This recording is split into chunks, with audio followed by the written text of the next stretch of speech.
Hey guys, welcome to the show. Tonight we are Gregless, but that's all right. We got a great guest for you tonight. But first, our guys with Handsome Jack.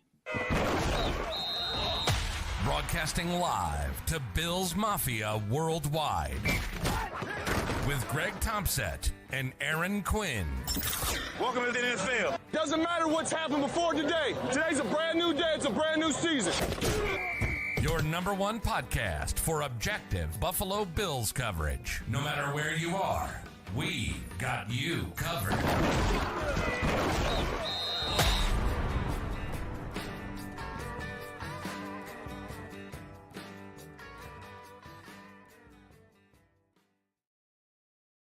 Good evening, everyone. What's going on, Chris Kepner, producer Chris in the house?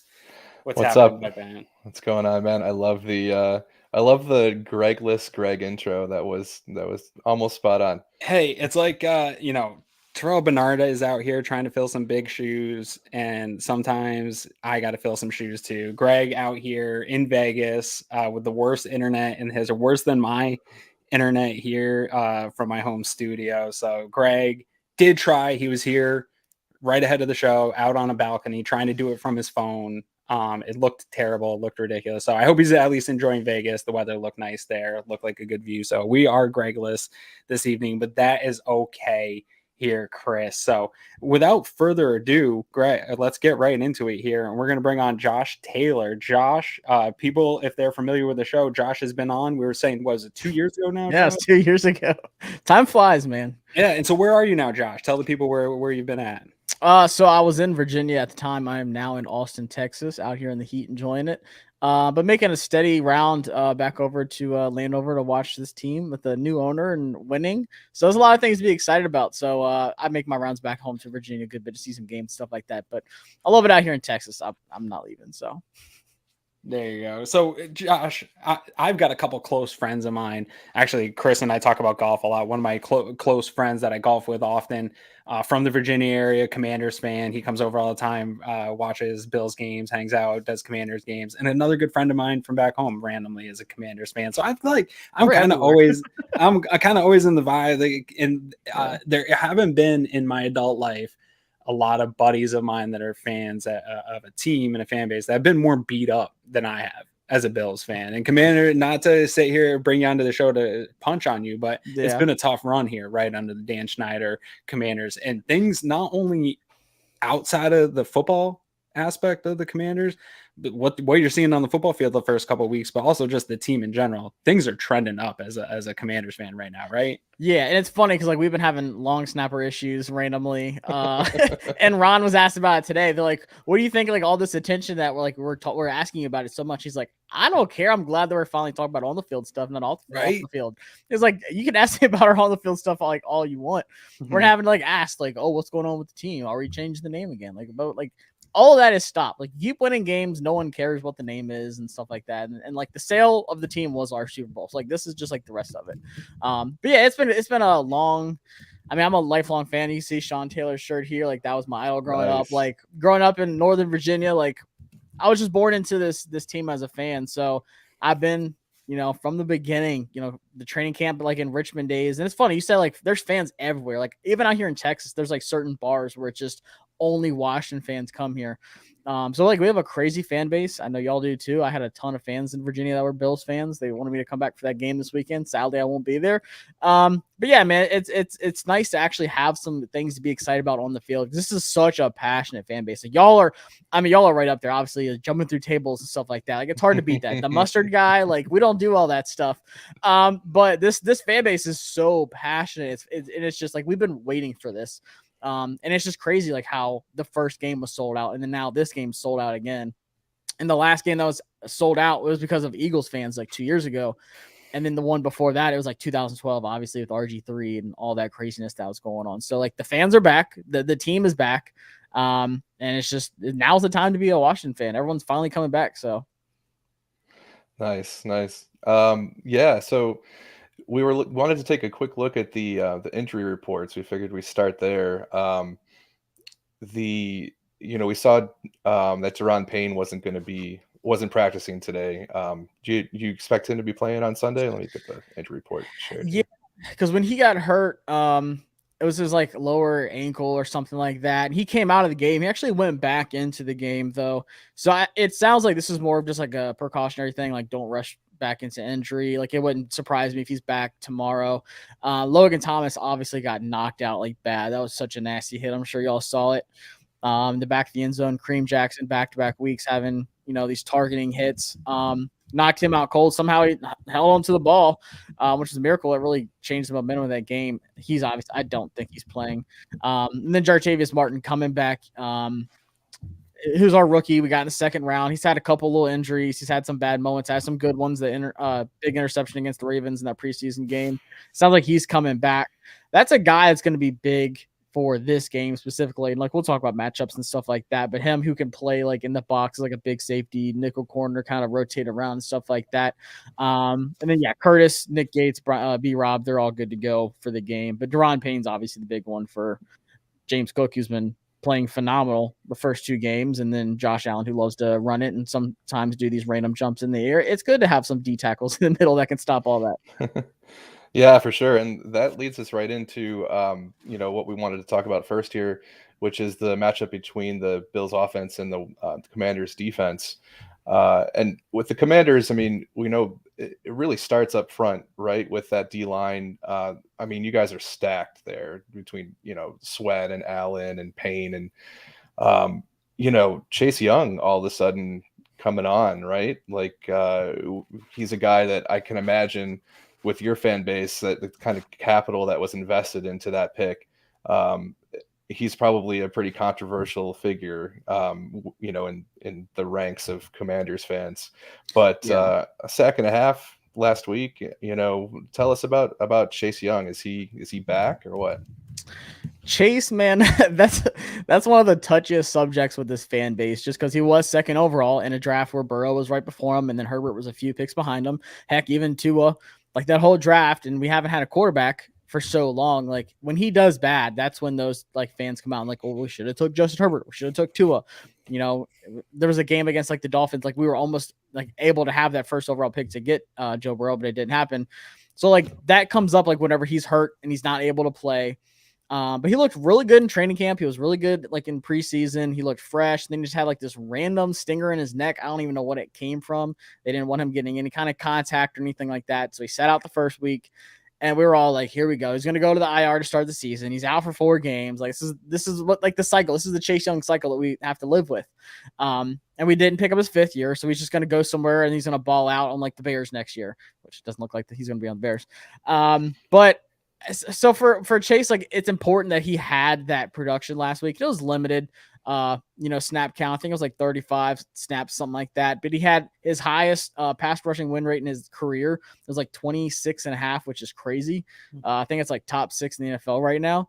A sack and a half. He's meeting, Montez Sweat back there in the backfield. So it's good when he's out there. If you invest all these first round picks, like you did with Sweat, Allen, Payne, and Chase, like you said, you need to have that production. And for us, like the blueprint to winning games is just dominating in the trenches, and getting to the quarterback, and then, hopefully forcing Josh Allen to throw some random passes across the middle to where guys like Cam Curl, DeForest, obviously the Forbes, our rookie, and some of those guys to get some of these key interceptions are going to help us win some games. So him being healthy is huge. We have really good depth, but it's just not the same. Like he's supposed to be that general where like he was like compared to Bosa's coming out, like both of them, because they all went to Ohio State. But him playing at a high level is huge for us. So right now it looks like he's good. If he can stay healthy, then it looks like we'll have Chase Young all season, which goes a long ways for us. Yeah, cool. And you mentioned Emmanuel Forbes and St. Juice and Fuller. This secondary, what do you think the Bills offense can expect to see? Because I mean, you got this aerial attack paired with becoming more and more efficient running game, and an alpha wide receiver in Stephon Diggs. I mean, can we expect them to bracket Diggs in coverage, or are they going to be playing more of a shell almost full time and making Josh take those underneath routes and kind of test his patience? So what do you expect to see on Sunday? Yeah, and shout out to Stephon Diggs, DMV guy. I love Diggs. Him and his brother, both cool guys. But I think for our defense, we do a lot of rotating. You'll see a lot of 3 safety looks. You'll see a lot of, Percy Butler up, close up. As that third safety trying to cover like Dawson Knox. I think he's on the injury report too. I'm sure he's playing though. Or Dalton Kincaid, one of those athletic tight ends.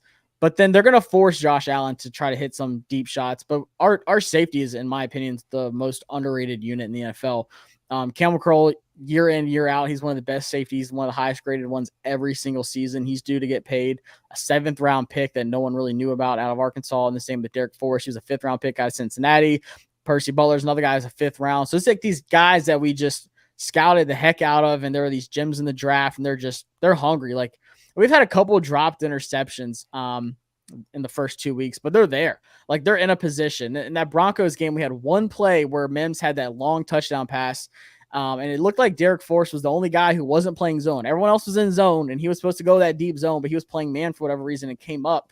But outside of that, like, the secondary has been lights out to start the season. That's what I expect. Like I said, it starts up front, but our bread and butter is getting these turnovers, and that's why you get Forbes in the first round and then Quan Martin in the second round. They both had really high production in college, so you're expecting a lot out of them. But I think they're really going to force Josh to get to the outside. The thing that does worry me is across the middle, because Cody Barton is awful. He's looked really bad the first 2 weeks. So if it's a tight end show, it would not surprise me at all. It seems like that's what I worry about every single game with our defense. But I honestly think it's going to be tough. And I know Stephon Diggs is different. But Gabe Davis, both of those guys, it's going to be tough for them to get things going deep. Just because we do have really good safety help. I think they're going to have to start, that those short yak things across the middle is going to eat up for the tight ends and stuff like that for a little bit. But I feel good about our secondary, but I do worry about Stephon Diggs, obviously, because I think he's top 5 in the league. Yeah, it's funny because I was going to ask you about Cody Barton in the middle of the field because he's so bad. I've hated the first 2 weeks, honestly, and it sucks because like that was like one of our like free agents I've been like hype about so far. Like, Seattle people were so mad to lose him. Like, they're saying like second half of the season he was balling out. He was getting turnovers. He was great in coverage. But the first 2 weeks, he's been lost across the middle of the field, especially against tight ends. So, like, that's the one thing I'm just, like, crossing my fingers on. Like, he's not out there as much as he was last week. I mean, when you talk about the Bills running so much more 12 personnel and, you got Dalton Kincaid and Dawson Knox out there, I mean, they definitely have the guys to attack in the middle of the field. So, it could be an area of opportunity there. Yeah, Jabin's been better, though. Like, another guy that we drafted in the first round. He's a guy, like, once again, people are like, why you take a linebacker in the first round? He's a linebacker. But last year he was much better than people want to like give him credit for. And so far to start the season, he's been lights out. He had that big forced fumble against Russell Wilson that turned things around last week for us. Like, the play was over and he just hustled all the way across the field and popped it out. Something that Russ is famous for doing is fumbling on that outside arm. So it's like a big heads up play by him, but he's much better in coverage. And then we're also bringing him like a lot of delayed blitzes and stuff like that too. So that's something to keep a look for. He's got that athleticism where if it all does click, that athleticism's there, which is what you want in the modern NFL, right? Oh, yeah. I mean, he's not a Fred Warner or anything like that, but no, at Kentucky, they're like, go get the quarterback, and that was pretty much it. Right. All right, so we're going to flip it over here to the other side of the ball here and talk about this Commanders offense versus Bills defense. And normally I would get right into it, talk about the quarterback, and I am interested. I want to talk about the quarterback, but for those of you not watching here on YouTube, my sign this evening says, "Oh, hey, Terry." I don't know if you knew this, Josh, from last time we spoke. You probably do, but anytime I have an opportunity to watch or look at or talk about or discuss Mr. Terry McLaurin, I start gushing. I love him. I posted a meme about it. I was getting ready for this show and getting ready to watch him.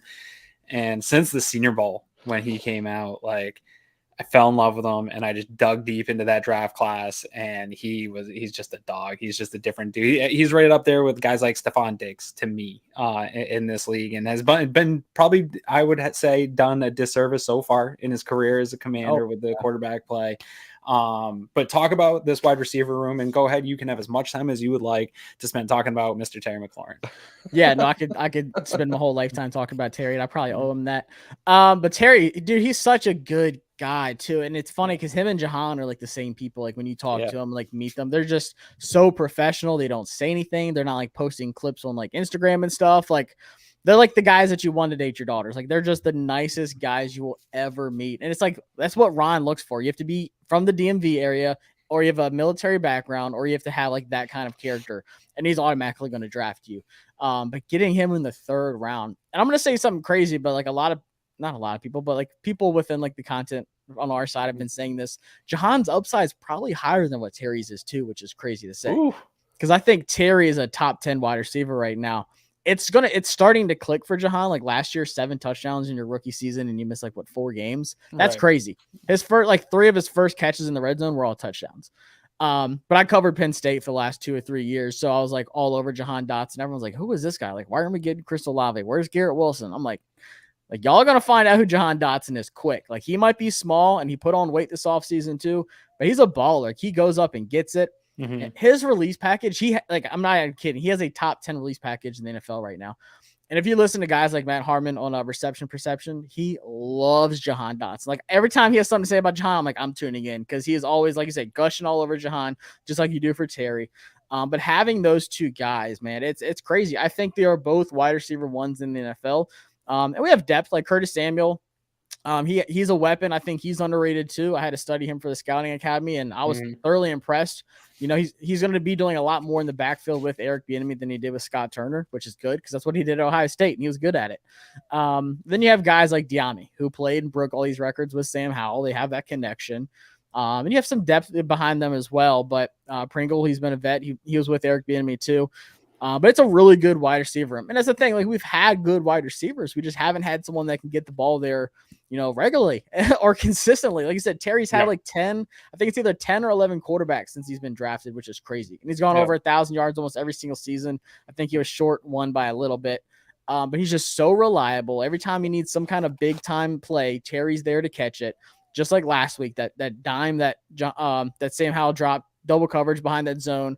Terry went up and got it. Like, he's really good at contested catches. That's what he does. But then you mix in these little short, you know, yak plays with Jahan across the middle, Curtis Samuel across the middle. Eric Bieniemy right now, I'm sure we'll talk about him too, but he is cooking right now. Like, I don't know how the Chiefs let this guy out of their team, but I like what I see. And I think with Sam Howell's play and what Eric Bieniemy is doing to put them in a position, guys are open every single play. Now the offensive line, that's a different story, but the wide receiver room wise, I think I love what we got in the room. Yeah, we'll finish it up here with offensive line, but before we get there, I want to talk about how, right? So you guys come into the season, right? This isn't his rookie season, but essentially it is rookie season, right? Year 1 for Sam Howell, and obviously a little bit up and down here early. But what are you seeing out of Howell and that pairing with Eric Bieniemy? If you want to tie in some thoughts on Bieniemy and the overall offense here to that quarterback conversation. Yeah, first off, like, everyone in our fan base knows I'm the biggest Sam Howell fan. Once again, like, meeting him at the Senior Bowl, like, talking to him, I know his quarterback coach pretty well. I've been like the biggest Sam Howell fan. And I was like, we're going to draft him. I didn't think it's going to be in the 5th round. I thought we were going to get him like the 2nd, something like that. So getting him in the 5th, for me, I was like, it's a no-brainer. I just like hope that he played early and often, and he didn't.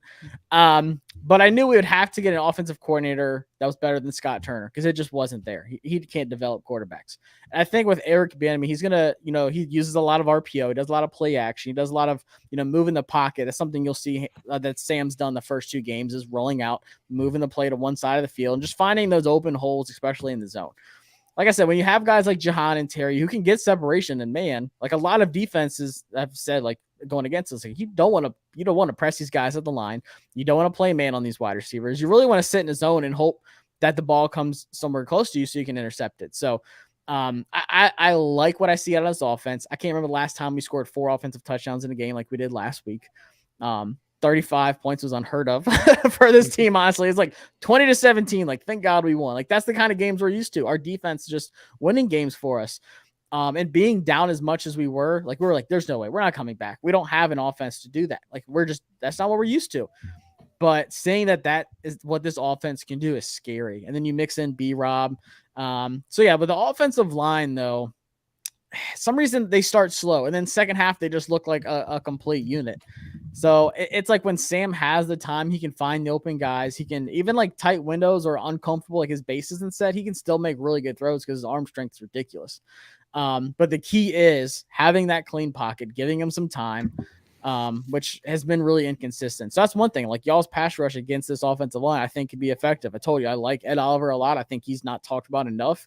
You throw in some other guys, I think they have a chance. I don't want to say Tim Settle, our former guy. I know we got one of y'all's F.A. Obata who can do some damage too. But if you can get to the quarterback, that disrupts everything we do. And I feel like you can say that for a lot of teams. But with Sam, he has to be able to go through the progressions. He's still learning this offense. Like, this is one of the most complex offenses in the NFL. He doesn't have the whole playbook like memorized. Like, he's still learning, of course. There's going to be some like growing pains. Like you said, he's a rookie essentially. Right. So I think it really is up to his offensive line, though. Like everyone says it, the game starts in the trenches, and that's huge for us. And that's really where I want to finish this, sort of put a bow on this offensive conversation here, is this offensive line seems, at least to me watching it, to your point, that weak link. I love that wide receiver room that you have. And we didn't even get a really chance to dig into the running back room, but I love this running back room too. Yeah. And all of this, though, operates with the how your offensive line does, and it's been inconsistent at times. Like, it's been pretty good in the run game. I saw quite a bit of nice things in the run game, but to your point, Howell's been running around back there for his life, and some of that's on Sam Howell too, leaving stuff that he's not. He runs into some sacks sometimes. Yeah, and he gets himself into some trouble as well. But that offensive line has presented some problems. I think you're right. I think on both sides of the ball, that this game is going to be won in the trenches, and those are the concerns I think for both teams, is going to be how the defensive lines attack those offensive lines. But talk about this unit as a whole, kind of where it's at and what your concerns are, whether it's more interior or on the tackles. Honestly, our guards are great. Like, Nick Gates has been a good signing for us. He was with the Giants. He played center and guard. He's our starting center. And then Sadiq Charles is a guy I honestly wasn't high on, and he's been our highest graded offensive player the first 2 games. He's been lights out at left guard. And seeing him, like, he's been here for a while, but he's just, he's had these little injuries. He's been inconsistent, and just seems like something clicked for him this offseason, which is huge. Now, like, Leno and Andrew Wiley have been so bad. Our left tackle and our right tackle. Wiley's probably been the worst in the offensive line, which sucks, because that was your big free agent signing. Like, that was Eric Bieniemy's guy at Kansas City, who was really bad to start the season last year, and then was lights out, and then had like the game of his life in the Super Bowl on that awful field. But he was like, if you go back and rewatch that Super Bowl, I'm like, holy smokes, this guy like had the best game of his life against that defensive line, by the way, that broke so many records. But first 2 weeks, he's getting beat by guys I've never even heard of. Like, and it's bad. Like, it's not pretty reps. And then same with Leno, getting these penalties and stuff all the time. He's either really good or he's really bad. So the interior, in my opinion, is fine. But like, if you look last week where we had our big plays, it was to the left side, screens to the left side, B-Rob run to the left side. Like, anything on the ground or like short plays, they need to go to the left side, because Wiley's not helping out. It needs to be tight ends. I hate to say it, like, we have to rely on guys like John Bates and Cole Turner to pick up some blocks, because like I said, Logan Thomas is probably not going to be playing. And then pass protection too. Like, that's another thing too, but you can't rely on pass protection. You have to have those guys on the outside, especially Sam's blind spot. If he is running around, like you said, he does move around a good bit, and he's gotten better. And his big plays last week were when he moved the right way in the pocket. The bad ones are when he goes the wrong way and he's running into these sacks. So outside, not feeling good. So guys like Greg Rousseau and Leonard Floyd, they can have big games. It would not surprise me at all. I don't know how much y'all blitz with like Milano. Probably not a lot, though, because he's just too good in coverage to be bringing him to the quarterback. He'll bring pressure, but it won't often be blitz. McDermott will blitz some. You'll see some of it, but a lot of times it'll be different guys coming. So Milano will come on pressure, but somebody will be dropping back. So you probably won't need it if you're going to the outside, honestly. I hate to say it. But the middle has been good. So that's our bread and butter. He just needs to stay in that middle of the pocket and just trust what he has, though. Yeah. All right. So now is the time. We do it to every guest that comes on here. Give us a prediction. We're going to put you on the spot for an actual prediction, but more importantly, sort of how you see the game getting to that point and what kind of game you expect to see. That's tricky, because the fan of me has one thing, and then the go ahead. You can fan out here, dude. I've done it a bunch of times. It's all right. When you leave, it might get weird. How a fan I get. So we'll see. So it's weird, because I saw 2 different Bills teams the first 2 weeks, right? Like, sure. I don't know what to expect. Like, I don't know what Bills team's going to show up, but I know that place is going to be crazy. We have 175 former players going to be. This is the alumni weekend. It's sold out again. If it's anything like it was week 1, which was nuts, by the way, like, I love that for us. So I'm gonna put that into this a little bit. Like I said, we've not to take away your spot here.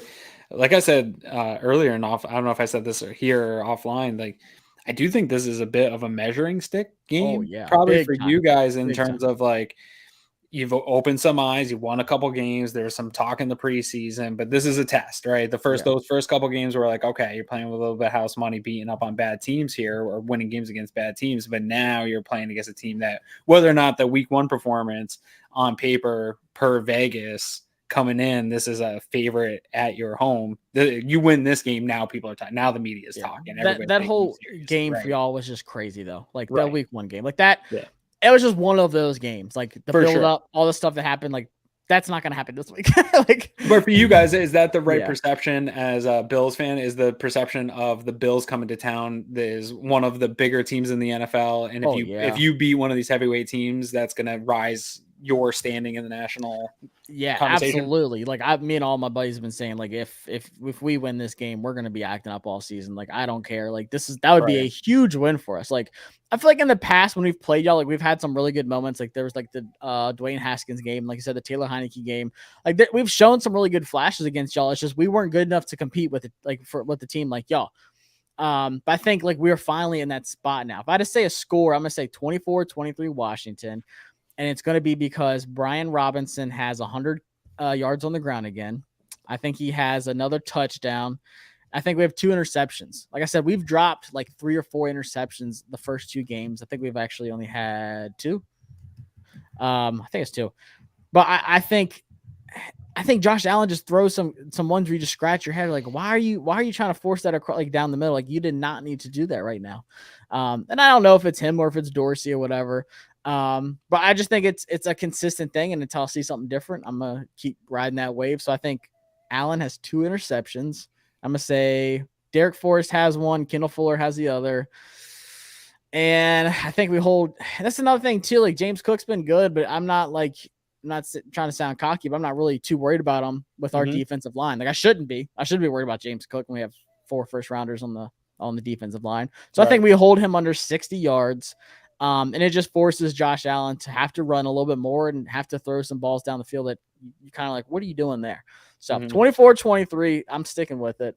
All right. I'm probably wrong, but hey, whatever, man. Hey, fly your flags, pick your teams. Like we love it here. So let the fans know where they can find you and anything you've got coming up here the rest of this week. Yeah, so my YouTube channel is JTFB. I do a lot of stuff, obviously, for Washington, but the NFL draft too. Like I said, I'll be at the Senior Bowl. I'll do a lot of stuff like that, scouting throughout the season for college football as well. So if you're a college football fan, check it out. And then on Twitter at Josh Taylor FB, I talk about more than just Washington, but mostly just Washington memes and stuff like that and covering the team. But yeah, like I said, I'll be headed back to Virginia for a couple more games this season. Really wanted to come to this one, but it's okay. We usually don't win when I go to games, so maybe it's best that I don't go to this one. We actually have a chance. There you go. So, but yeah, definitely appreciate y'all having me on. It's always a good time. Hey, man, appreciate you, and thanks for your time, man. Have a great evening. Awesome. Yeah, thanks, Josh. Yeah, appreciate it. All right, good luck this weekend, man. You too. All right, so that was a good guest here, breaking things down. What were your thoughts and your takeaways there from conversation with Josh? I mean, it's good to hear that, our pass rush could have a day and our tight ends could have a day. I mean, yeah, that seems like, if you're able to sort of win the edge on defense and own the middle of the field on offense, that seems to me like a recipe for a W, to be honest with you. Yeah, this one's going to be a tough one, right? In terms of we're talking about who wins in that interior and along the line of scrimmage, and they're probably going to get a lot of wins on the defensive side of the ball. But if you look at how Dorsey and Josh Allen attack the Raiders, I'm not saying the Raiders present the same problems on defense. Max Crosby's his own problem, but I think the Commanders obviously have much more talent across the line and present much more problems where he can't probably put as much attention to one spot, help Spencer Brown out as much as maybe the Bills did. You're going to have to help some other guys out too. It's going to present some different things, but their ability to get the ball out quick and Josh to be efficient and not make the plays that Josh Taylor was talking about here. I don't think what the Commanders don't have, in my opinion, that the Jets had is elite players in the secondary. I think the Commanders are athletic in the secondary. I think that they got guys that can make plays, that are long, they can get their hands on balls, stuff like that. I'm not taking away from them, but it's not the type of secondary that you deal with the Jets and the type of scheme that the Jets are running and deal with. And I think those are the things that present Josh Allen the bigger problems when facing the Jets than just the pressure. Because Josh Allen throughout his career has really, outside of that Jets team, has done really well against pressure. He's right up there with Patrick Mahomes in terms of when you pressure him, he beats it almost every time. So it's not just a matter of having good edge rushers that can come in and get pressure on Josh, because that's not it alone that works.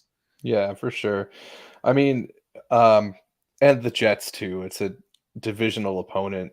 They play us twice a year. It's like they've got specific games plans for the Bills that just keep evolving, and it's a tough matchup every time. Yeah. What we saw all of those scheme tweaks where giving Spencer Brown some help by chipping with the tight ends and running backs. Mm-hmm. The thing, I guess, that and Washington has like 4 Max Crosby's, right? Between Sweat and Chase Young, and I mean Payne, John Allen and Payne if he's healthy. Right. Maybe not. That might be overstating it a little bit, but those but yeah, 4 really good. It reminds me pass maybe more rushers. of like a Steelers defensive line where you had like Hayward and Watt, and there's always another good rusher and those kind of groups. Yeah, go ahead. I didn't mean to interrupt you. No. I mean that was my point. It's like we were able to scheme Max Crosby out of the game. Can we match up with a line that's pretty stacked all the way across? But to your point, Josh has been very good against pressure. I think it's probably going to be something that we can overcome here. Yeah, and here's the thing, and Josh Taylor, by the way, did a great job covering the team, and I think that Commanders fans and content creators should be excited about this team. But Joe Mannix here says Commanders are mediocre, and here's sort of where I'm at before we get into our next segment, Chris. I look at this team and I look at this week and I'm getting ready for it. And I know all this stuff's an early sample size, right? Like all the data that I'm getting, 2 games is not enough to look at DVOA and really take anything from it. Even to look at some of this PFF data, there's just not enough sample size there yet. Even watching the 2 games, I watched them back. I actually watched both games twice because trying to figure out who this team was that we're about to play. And I walked away feeling very much like I did last week going up against the Raiders, that this is just, to me, a very much a mediocre team that has like some level of talent, that's top end talent that can get you if you don't want to sleep on any of them, right? Like they have disruptive players along the defensive line that can change the game and force Josh Allen into some of those bad plays that you're hoping to get from him.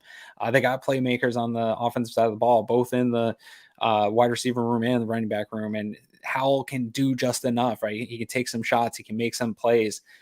They have recipes to get wins, but to me, it reminds me of many teams of the Bills drought era, where it's like, all right, yeah, you have a lot of good things, but a lot of things got to go right, and maybe you got to get a special teams touchdown. You got to get this to beat one of these good teams. And to me, when I looked at that Raiders matchup, I kept saying, I think for 4 quarters, the Bills' depth and how good this roster is should sort of suffocate a team like this for 4 quarters. And maybe they get some punches in on you, but over a 4-quarter game, it should suffocate. And I feel the same way about this Commanders team. Is that disrespectful for the team, or am I in line with the opponent that we're actually going up against here? It's hard, man. When you look at what we did last week against Josh Jacobs, who was supposed to be one of the better running backs in the league. I mean, what did we held him to, was it -2 yards on 9 carries or something like that? I mean, that's just absurd. So if you tell me that, we can't do that to Brian Robinson Jr., I mean, I don't believe you. And I know they've got weapons. I mean, Terry McLaurin, Jahan Dotson, Curtis Samuel, but I feel like Sam Howell is not the type of quarterback that can, carry the load. Like, they're going to need that running game to set up the pass. And if the Bills are able to shut it down, then it's going to be a really tough day for them. Yeah. Here, Chris, real quick before we get into anything else about this matchup here, I do want to do the Leftern fresh design of the week. They dropped it a little bit earlier, I think a couple hours ago. This print got released. This is week 3 of season 5 of the Leftern Game Day series. It's out now. This week's print is titled Where's Buffalo? It is designed by local artist Tommy Crean. 100 stamped and numbered prints get released every single week on Instagram or Twitter at Leftern, Leftern. So give them a follow. The website to purchase is www.leftern.co. They go fast, so don't wait. Individual print sales this season help support Buffalo Cares, a local nonprofit that helps find homes for abandoned and sheltered animals locally. I love this print. I might buy a couple of these. Like I was telling you, Chris, I got a buddy who is a Skins fan. I hope he doesn't listen to the show, although I do hope he listens to the show. But maybe we might buy him this print. This is a cool one. Would be a really cool one in a kid's room. So I might end up getting a couple of these prints if they're still available here once the show gets out. But have you been following along with these prints yet this season, Chris? Oh yeah, man. The one last week was really cool. That was it like a android looking dude. Oh yeah, the like the Terminator. Yeah. Buffalo. So we're going to continue on this left turn fresh design of the week segment as well. The past couple of times we've done this, Chris, we talked about Ken Dorsey in this new look offense. And so going into this matchup, right, we talked a little bit off air about this, Chris, that it seemed like week 1 you saw, okay, this is going to be a different look having Kincaid in this offense. There's going to be a real use of this 2 tight end type stuff going forward with this offense. But the offense stalled because of those turnovers from Josh and the erratic 7-8 plays that we had from Josh. Totally dampened how the production came out of that game and what that offense was able to do.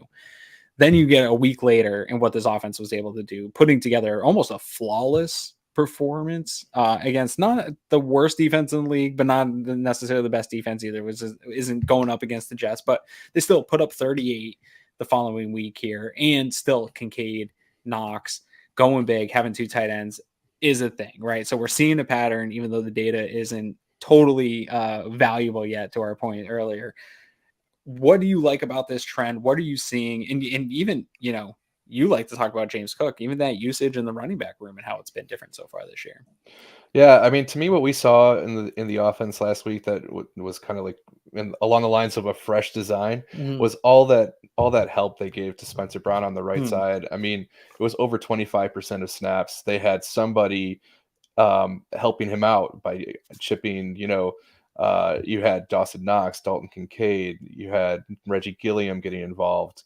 I think James Cook on a couple of snaps was helping out on the right side there. And it's you saw what happened. I mean, you guys talked about it on the post-game show. Max Crosby didn't touch Josh Allen the entire game. I mean, and that's really what we were the most worried about when we looked at the matchup against the Raiders was, this guy who is a potential game wrecker, and the Bills were able to scheme him out of that game.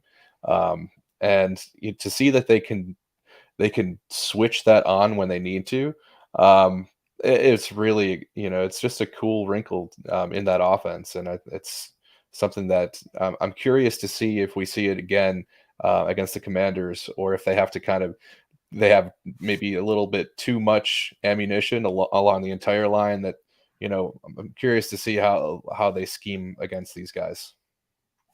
Yeah, and that's the thing for the fresh look this week, not what we've seen so far, is okay, now we've seen the Dorsey and Cromer and this offensive unit have been able to neutralize the most top end players that you can, at least one of them. And Wilson for the Raiders, questionable right now as to whether or not he's consistently that top end player, right? But now the question is going to be, can you do it when it's a team that has a front 4 that has all pro caliber play really across the entire front 4, where you can't really slide protection? And yeah, maybe you can chip on one side, but you're still going to be exposed in other places. What does that look like? And how quick are you getting the ball out? And do we see some of the stuff, that usage early, that hasn't really panned out in terms of EPA to getting Hardy the ball in space and some of the usage with some of the gadget type things and getting the aggressive nature of this Commanders defensive line, because they do like to pin their ears back and go and get Josh Allen. Can you use that aggressiveness against them with some counter action and things like that? So those are some of the fresh look wrinkles that we want to see. Like the formations are cool, but how are you utilizing those formations against the weaknesses? To the point Josh made, like we've seen this tight end usage in the middle of the field, sort of, you feel it slowly bubbling over to the point where in the next couple of weeks here, there's going to be a game where Kincaid and Knox just burst in that tight end position, renders a ton of production. And this might be the one in pinpointing the middle of that field. Yeah. I mean, we saw Dan Orlovsky on One Bills Live earlier talking about how, you expect to see the Bills run stuff like duos and traps and draws and screens to try to slow down that Washington pass rush. And, I mean, the more versatility they can show, the better, obviously, Yeah. right? And I think that the personnel that they brought in, like you mentioned Hardy, I'm excited to see, him get a little bit more, some more looks, to kind of bring that gadget role in that, that we've seen in years past that has been so effective. Yep. But yeah, certainly the 12 personnel has been ramping up, and it's cool to see, if that usage stays where it is, if it's, we're humming along and that's kind of like the status quo, or if we're going to see it kind of go up and down and mix in some other guys. Yeah, for sure here. And real quick here, we're going to come back for our last segment. But first, some handsome guys want to tell you about a cool offer that we have over here at Cover One. It's Many great. people ask us the best way to support us here at Cover One, and that is to sign up to become a Cover One Pass member. That contribution helps give us the access to all the data and information we use to create the content that you love. And I think most importantly, brings you into our community of insiders. It's a great community based on Slack. I know a lot of people don't want to be on social media anymore, or be in on those conversations. We bring all of it to you right in our great community of educated fans. And most importantly, you get access to our content creators. Even better than that, everybody loves merch. You get awesome t-shirts, a cool decal, and a letter from the Cover One team signed directly to you. All for $60. That gets you the entire season, next year's free agency and draft. $60. Click the link in the description. Cover One Insider. Become one today. You want to know something, Chris? You can tell that I have a low level of actual intelligence because I'm pretty sure I say community like 3 times in a less than 20-minute part of my segment there. I just keep using the same word. I couldn't come up with anything else. Oh, you're too hard on yourself. That's all right. You guys are doing that on the fly, right? We did do it on the fly. Yeah, no, I can't be given any like script or anything. If I had tried to read something, we would have been there all night. I gotta fly off the cuff. I do the show live, very minimal notes. I got to keep my notes to a minimum and just bullet points. Otherwise, I'll just freeze up and we'll be screwed. It'll look terrible. So, on that note, we're still cruising live here. Appreciate everybody in the chat here live, even without Greg, still people coming. Obviously, Lauren had the comment there. If she would have known Greg wasn't on here, she would have started watching earlier. I hope Greg at least gets that one. We should cut that up and send it to him later. Thank you, Lauren, for always showing support out here. I see a lot of people out here in the chat. Appreciate you guys. Chris, there's not a whole lot much else to talk about this game. Let's get into Sarda. Unless you've got anything before we get into predictions that you had for notes to get down, I think we should just get right into the prediction side of this. Yeah, let's do it. All right, who wants to go first? I think I went first last week, and so I don't know if you want to take Greg's first or if you want me to roll with it and set the bar here. I'm happy to go. So all right, yeah, let's see what you got. I mean, look, we saw the Bills offense put up 38 last week. I think that they've got a bit of a tougher matchup this week. Mm-hmm. I still think they're going to be able to score though, and on the other side of the ball, Washington was able to, I think, what they get 35. They dropped 35 on the Broncos last week, and the Broncos have, they've been a solid defense for a while. So, at the same time, I don't think they're going to score quite that many on the Bills. So, I'm looking at probably like a 34-24 type of win for the Bills, 10 points. What is the spread? I meant to look that 6.5. 6.5. I meant to look at it before we came on, and I forgot. So yeah, I think the Bills will cover. The over under is 43.5. Yeah. So I've got the Bills covering, and got the over. Yep. Yeah, I think that's fair. Right where I'm at. So I almost actually left it identically the same as I had last week for the game, which was 27-17. I had I had the Bills going over the Raiders. Obviously, the Bills won that one 38-10. This game here, Chris, again, I think it may be even similar to that Raiders game, how like maybe the skins. I knew I was going to say it at some point. The Commanders come out and hit you with a quick score or some big explosive play and get on the board and make everybody feel like, oh man, that crowd gets rocking. But I think ultimately the Bills settle in, and that this roster and how good this roster is, and at every level, in my opinion, even the concerns I have on the offensive line, how good they can play, and the players that are along that offensive line, I still think trumps what you often face on the other side of the ball in terms of depth and team. And I think the Bills are just too good to go 4 quarters with a team like Washington. I just don't think they're there yet. I think Washington is trending in the right direction. I believe that fan base has every reason to be excited for this game, to be up for buying tickets, getting Washington Commanders gear, getting really excited for the weapons they have. Maybe Sam Howell's the guy. It seems like the culture and everything's turning around for you, but Buffalo Bills are coming into town, and I do think the Bills are still a legitimate steam train when they are rolling. And the way they were playing last week was rolling. Josh seemed locked in, and when Josh is locked in and playing that type of football, they're hard to beat.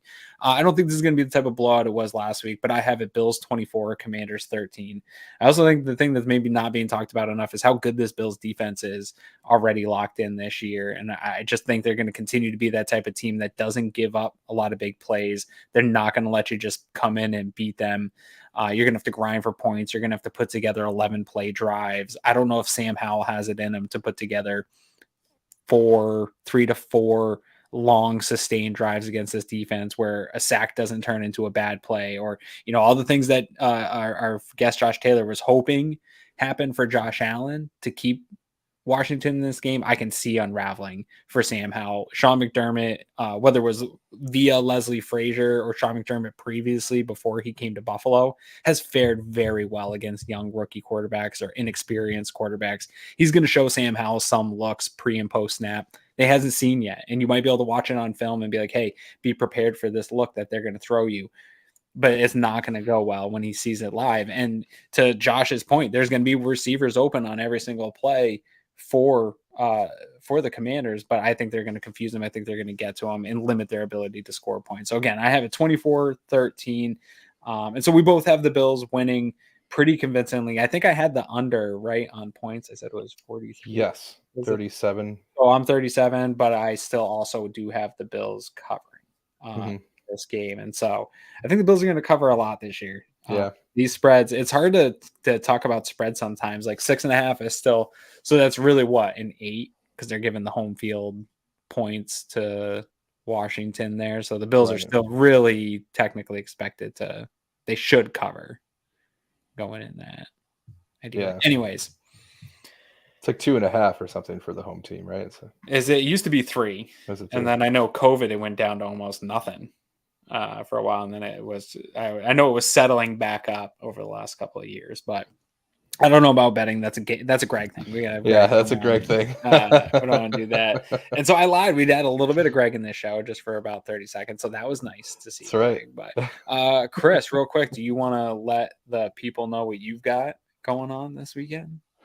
Oh, thank you. Yeah, I'd love to. So this weekend we're going to be doing a watch party for the Notre Dame Ohio State game on Saturday night, 7:30. It's a big one. It's a top 10 matchup. Yeah. You've got some Heisman candidates in there. Marvin Harrison Jr., one of the, if not the best wide receiver prospects and coming out. And this is going to be a lot of fun. Anthony Prohaska is going to be there. We've got Ryan Sullivan coming on, so feel free. Marlon going to pop in at all, or he might not be able to watch with other people? He's invited. Yeah, we talked about it. We'll see. Awesome. Yeah, it's if you just download the Playback Watch Together app from the App Store, it's the second result. If you search for Playback, it's got a red background with a little arrow in it. You just search for Cover One and join our room. And Maybe I'll pop in, hang out with you guys. yeah, that would be awesome, man. It's a lot of fun. It's very chill. We do some analysis as it's going on, but it's also like just hanging out. It's like a real Right. chill vibe. So we'd love for you guys to come check it out. That's awesome. Yeah. And I might pop in because that's a game, Chris, that as a Michigan fan, I don't know who I want to lose.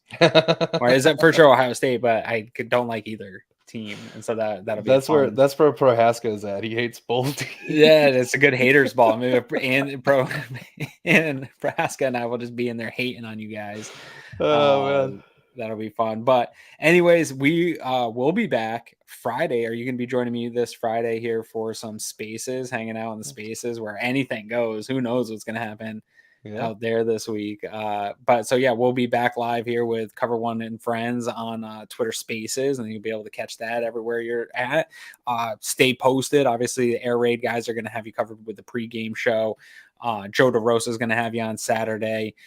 We've got content for you every single day of the week here, and then make sure you tune in to Greg and I. Obviously Chris will be there as well, doing the post game show. Hopefully after one of these wins that we predicted here, where they're winning by multiple scores, and we're out here celebrating again that the Bills are back. So the cool thing about Spaces, real quick, is you guys can jump in the conversation with us.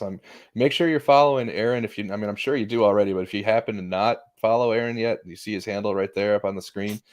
The Spaces are run from his account. You can join us. It's at 9:30 on Friday mornings. We do it live, and then eventually the recording will go up on YouTube. But if you want to be there, you want to be part of the conversation, we'd love to have you there too.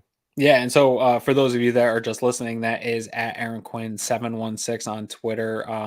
Might be worth the follow just for joining the Spaces. I do think we get some really cool conversations. For those of you that like our podcast and our setup here, I think you might enjoy the Spaces. So if you see it come across your podcast feed or see it come across on YouTube and don't catch it live, it might be worth checking out. I think there's some good conversations. There might be some garbage talk built in there a little bit too, but it is a good conversation. It ends up being very much, I think, like the podcast form, where we're just kind of chatting back and forth about the Bills. So if you like hearing more Bills content, we're bringing it to you every chance we get. So Chris, appreciate you coming in here tonight, filling in for Greg. Coming out from the producer's basement and coming into the the co-hosting studio here with me this evening. Thanks for having me, man. It's been a lot of fun. I love the opportunity to come on and chat with you. Yeah. So on behalf of producer Chris, I am Aaron Quinn, and we are out.